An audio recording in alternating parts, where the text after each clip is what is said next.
This episode is brought to you by Vital Farms. Isn't it bullshit to have to question where your food comes from? At Vital Farms, you can trace your pasture-raised eggs all the way back to the source, the pasture. On the side of each pasture-raised carton of eggs, you'll find the name of the farm where your eggs were laid. And when you look the farm up on their website, you'll get a peek at all the sunshine, fresh air, and open space the hens enjoy. Learn more and find out where to buy them at vitalfarms.com. Vital Farms, keeping it bullshit-free. This episode is brought to you by Klaviyo, the platform that powers smarter digital relationships. With Klaviyo, you can activate all your customer data in real time, connect seamlessly with your customers across all channels, guide your marketing strategy with AI-powered insights, recommendations, and automated assistance, deliver experiences that feel individually designed at scale, and grow your business faster. Power smarter digital relationships with Klaviyo. Learn more at klaviyo.com/Spotify. That's KLAVIYO.com/Spotify. Welcome to the HCI family of podcasts. We're your source for personal, professional, and organizational growth and development. We share our own original research, explore industry trends, and interview executives and thought leaders from across the globe. Join us for practitioner-oriented content around all things leadership, HR, talent management, organizational development, and change management. Maximize your personal and organizational potential with the HCI family of podcasts.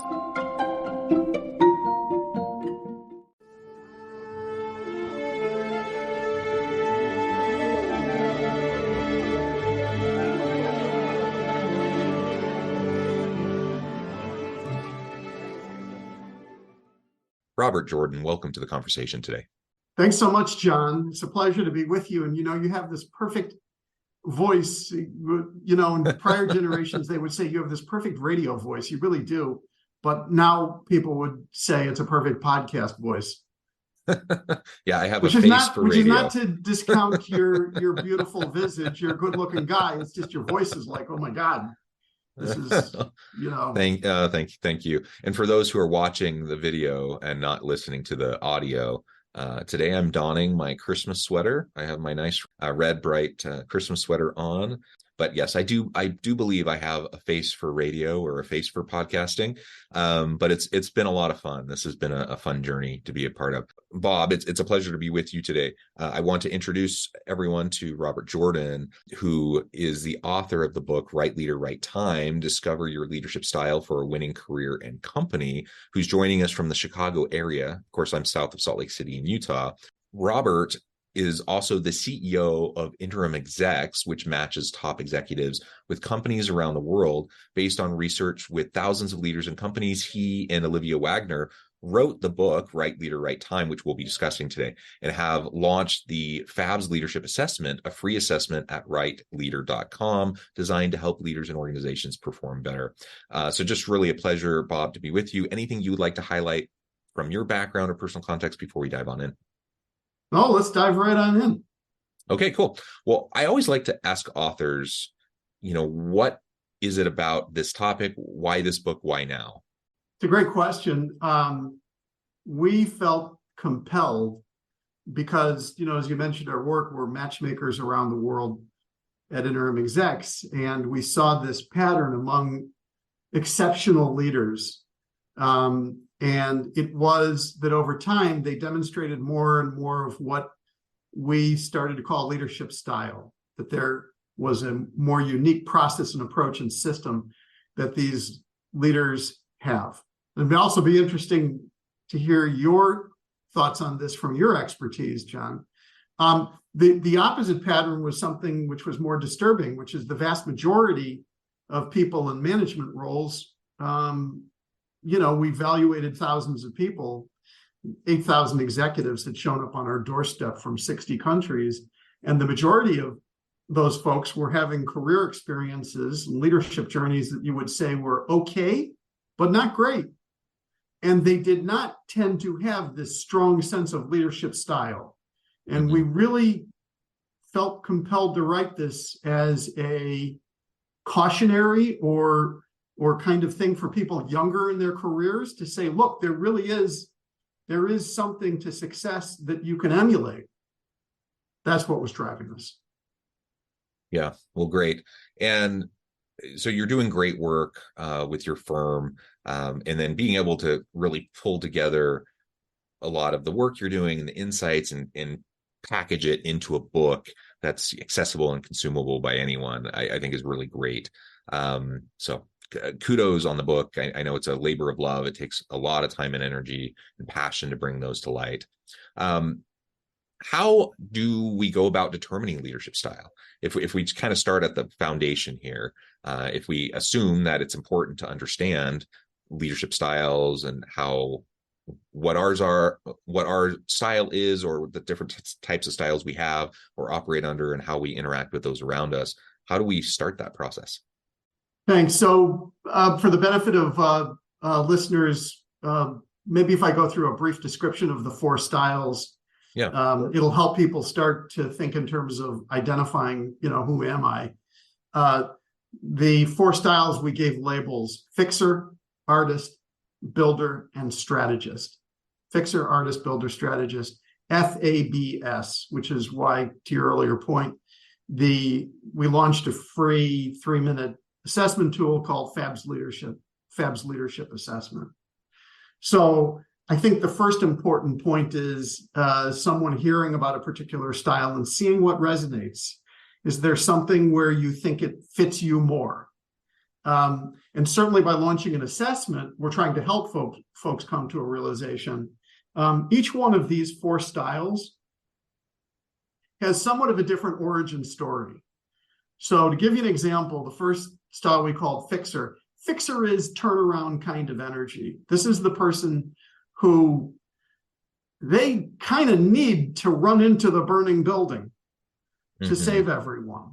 And in the altruistic sense, we may all have that notion, but I'm talking in the business and organizational sense, that there is this need to fix broken organizations, teams, client situations, but that's a repeat kind of thing. It's not, for example, running a business like Interim Execs, I have to deal with problems, but that's not how I get my energy. And I don't relish it, and I don't seek it out. People who are classic turnaround and fixer energy, they are drawn to it, and their careers tend to be that they are troubleshooters. They're in their happy place, troubleshooting again and again and again. Does that make sense? Yeah, absolutely. It's definitely not my style. I like diving in and trying to solve problems, but man, I'm not going to go seek them out. It seems like there's plenty coming at me all the time anyways. My goal is to create processes, systems, and create a culture that's self-sustaining, where I don't have to be putting out fires and doing that all the time. But I'm glad that there are people that do lean that way, because you have different contexts that have different needs and demands of people. You're actually describing for yourself what, we'd have more conversation, but it feels to me more like that you have builder energy. So just to run through them real quick, fixer is that need to run into the burning building. It's constantly troubleshooting. Artist energy is the person driven by innovation, maybe at their own peril. They just cannot stop coming up with new ideas. I used to like using the example of Elon Musk. That doesn't work so well anymore because of Twitter, because there's a much more divisive thing going on. But if the Thomas Edison, Steve Jobs, early Elon, SpaceX, Tesla, Boring Company, this primary drive and leadership in terms of creative and innovative is the way you lead.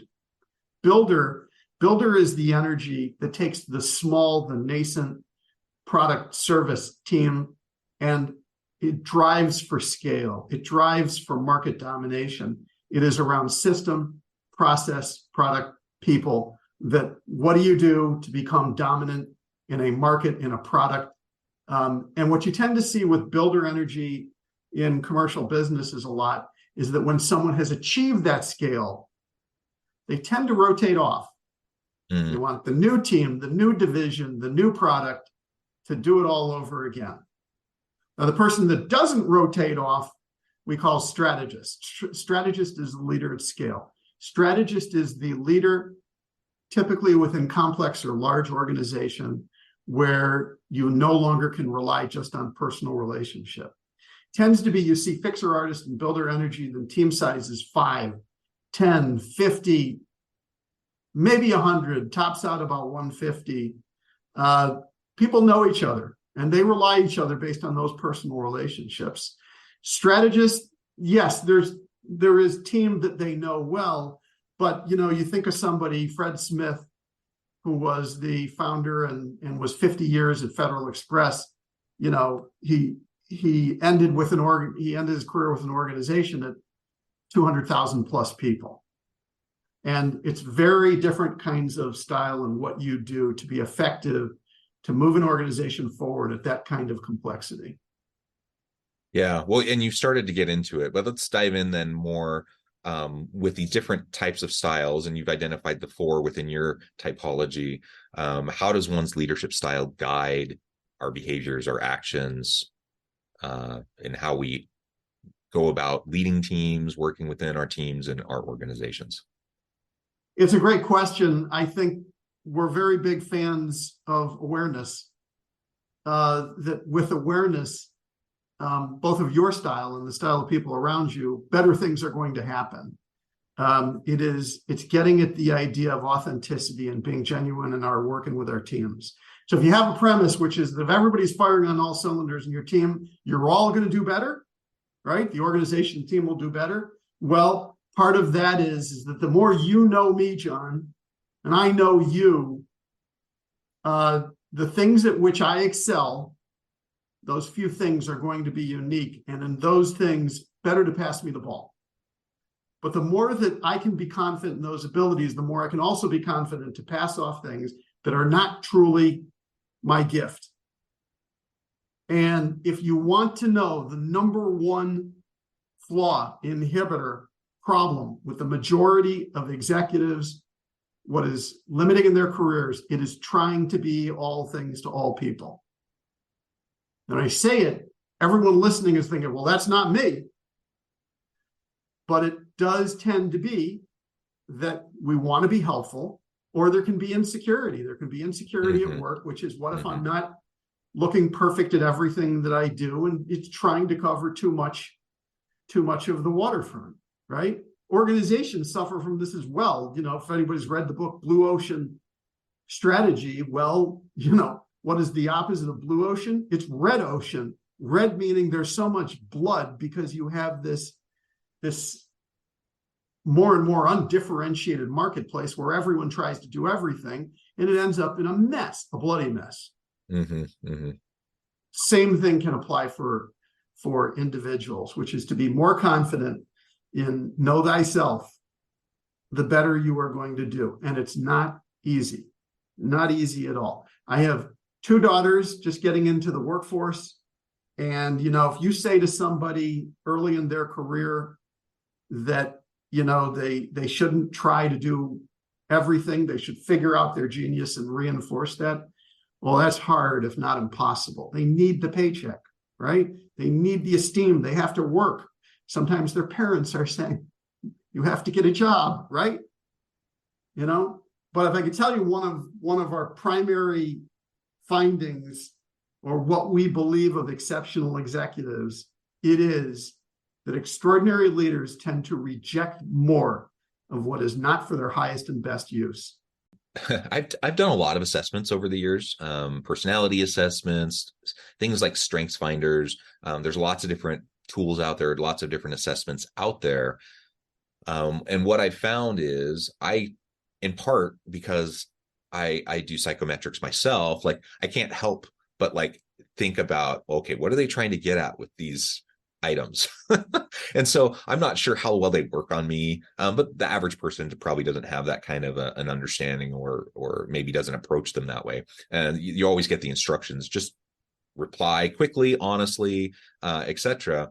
I'm wondering what you have found to be the most helpful in honestly assessing your strengths and weaknesses as a leader, trying to determine your style. Again, there are just so many different options out there of tools people can utilize. And some people might be more like me, where you're kind of overthinking it, or whatever the case may be, that might limit their effectiveness. Well, first and foremost, I would say that there's nothing wrong with using multiple tools to help you figure out your own style of leadership and your best career. There's nothing saying that just because you like DISC, you can't also like Colby. I'm fans of both. So I think it all gets at our own self-discovery and for our teams, helping us know the people on our teams who we're trying to support and help them advance in their own ways. So we didn't launch Fabs saying, we got to take on this other psychometric test. That's not what we were getting at. We were trying to get at something which was additive and putting more color into a person's career to say, okay, that helped me a bit. Now, if I could throw one more thing out there, John, because I understand, because you are expert, hard to look at these things without, you're like the mechanic, I got to get under the hood. I'm not going to just drive this car, right? I'll give you one thing we think is a determinant of style, okay? If you are strongly wired with artist energy, you need to work on more than one project at a time. It is, we believe it will correlate the more and more results we get from the assessment. We believe it's going to strongly correlate that if you need parallel process, and the brain doesn't really, but if you need the distraction of multiple projects, you likely have some pretty strong artist energy. That also is a trait of strategist. Because if you think of people in large organizations, you have to juggle multiple things at a time. But the opposite of that is that strong fixer energy tends to focus on one crisis at a time. Okay. So I say that because it's meant to be a comfort.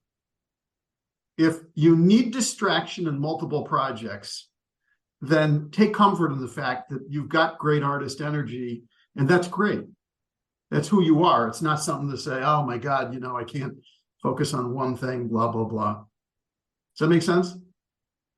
It does. And I think it's also I'll give you one more, sorry for interrupting, give one more example. Yeah.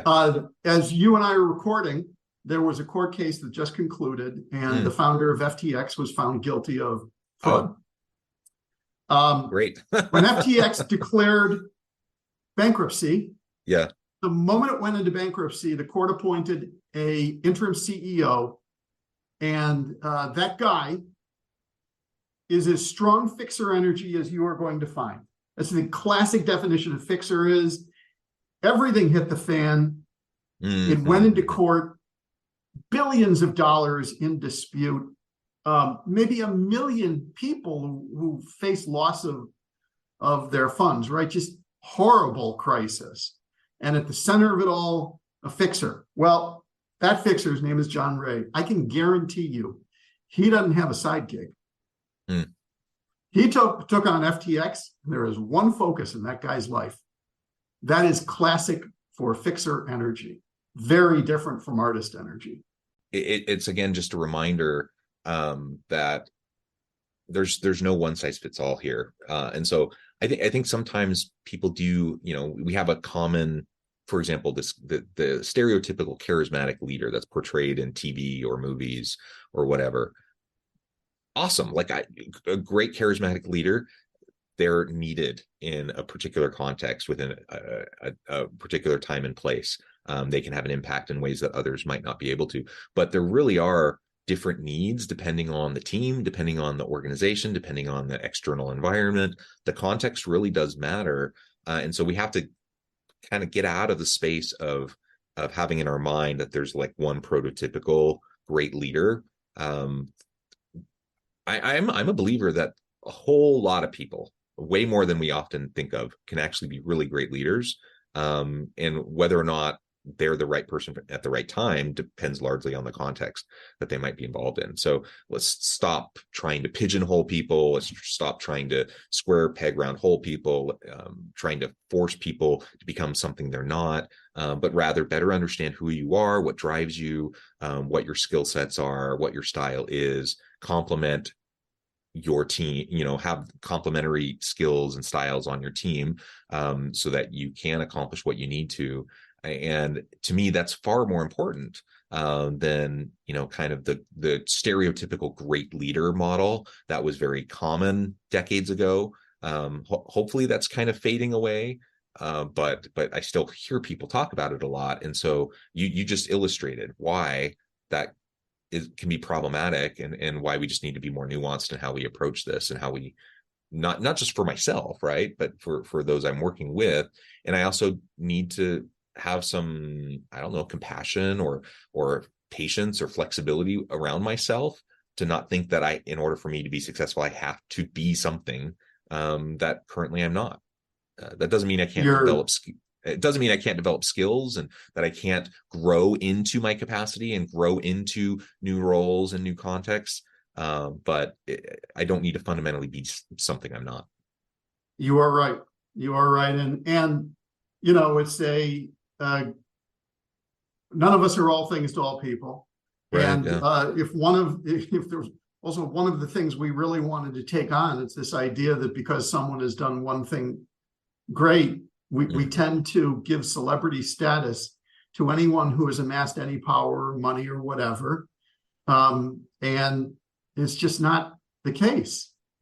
It's not true, despite what we do. I'll pick on Elon one more time here. You could do SpaceX and Tesla, and I think that's truly amazing. I mean, that's truly kind of advancing the planet stuff.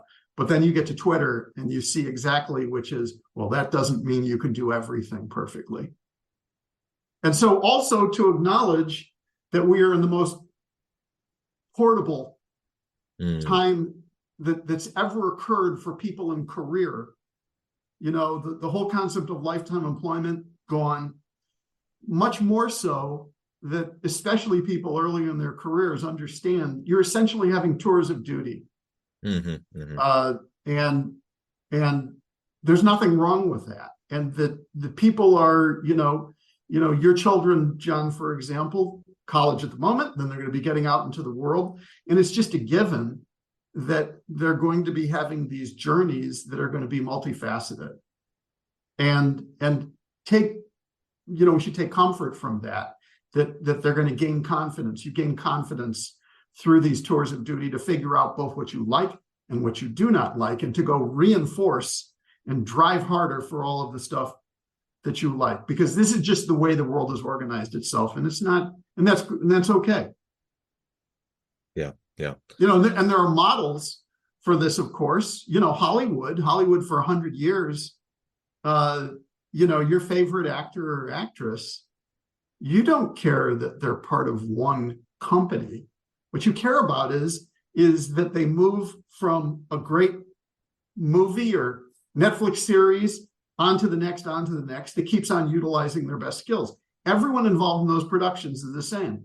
Come together to make a great production, hundreds or thousands of people, producer, key grip, cinematographer, actors, blah, blah, blah, all of this. And when it's over, disband, move on to other projects. And that's a great form of organization. Bob, this has just been a really fun conversation. We've only scratched the surface. There's so much more in this book. I think that the audience can dig into, but I also know at the time I need to let you go here in just a minute. Before we wrap things up for today, I wanted to give you a chance to share with the audience how they can connect with you, find out more about your work, where they can find your book, and then give us the final word on the topic for today. Thank you, John. I can be reached at interimexecs.com. And final word. My God, now you're putting pressure on me. I'm going to repeat one thing I said, if it can spark some thoughts for your listeners, which is that great leaders tend to reject more of what is not for their highest and best use. When you start thinking about where are my skills best applied here, is there a way that more and more you can gently move away from what does not really engage you? Yeah, that's a good bookend on this conversation. Thanks again, Bob. It's been a real pleasure. I encourage the audience to reach out, get connected, find out more about what Bob can do for you. Check out the book. And as always, I hope everyone can stay healthy and safe, that you can find meaning and purpose at work each and every day. And I hope you all have a great week.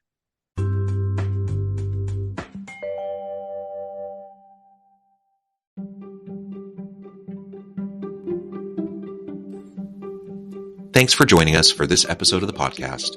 We hope you stay healthy and safe, and please join us again soon.